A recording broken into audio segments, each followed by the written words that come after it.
ইরানের সাথে উত্তেজনার মাঝে মিত্র তেল আবিবের নিরাপত্তা নিশ্চিতে তৎপর যুক্তরাষ্ট্র। ইসরায়েলি বন্দরে নোঙর করা হয়েছে মার্কিন নৌবাহিনীর একটি ডেস্ট্রয়ার। ইরানের দিকেও এগিয়ে চলেছে যুক্তরাষ্ট্রের বিশাল নৌবহর, জানিয়েছেন মার্কিন প্রেসিডেন্ট ডোনাল্ড ট্রাম্প। পাল্টা প্রস্তুতির কথা জানিয়েছে তেহরানও। অন্যদিকে নাতানজ ও ইস্পাহানের মতো পরমাণু কেন্দ্রের সুরক্ষায় এসব স্থাপনায় নতুন ছাদ তৈরি করেছে ইরান।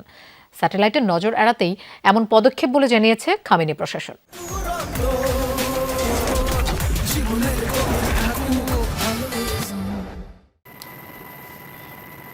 ইসরায়েলের বন্দরনগরী ইলাতে নোঙর করছে মার্কিন নৌবাহিনীর ডেস্ট্রয়ার। তেহরানের ওপর চাপ সৃষ্টির পাশাপাশি মিত্র ইসরায়েলের সুরক্ষা নিশ্চিতে ওয়াশিংটনের এমন পদক্ষেপ।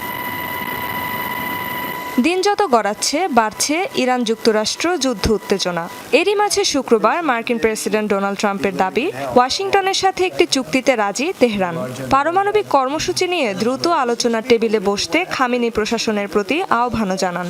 একই সাথে মনে করিয়ে দেন, যুদ্ধজাহাজের বিশাল একটি বহর এগিয়ে চলেছে ইরানের দিকে, যা সম্প্রতি ভেনেজুয়েলায় পাঠানো বহরের থেকেও বড়। তবে ইরান চুক্তিতে রাজি না হলে কেমন হবে মার্কিন সামরিক পরিকল্পনা, এ প্রশ্নের জবাব দিতে রাজি হননি ট্রাম্প।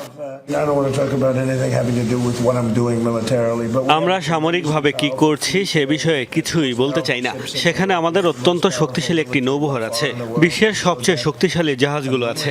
আমাদের সামরিক বাহিনী বিশ্বের সবচেয়ে শক্তিশালী।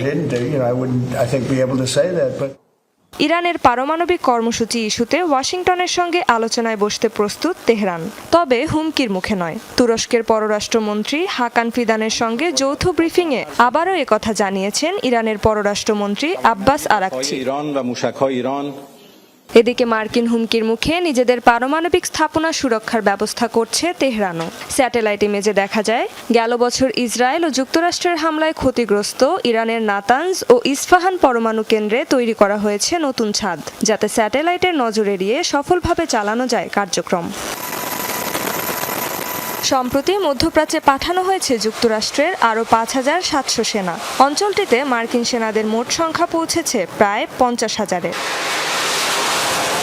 রেজবানা সাইমা, যমুনা নিউজ।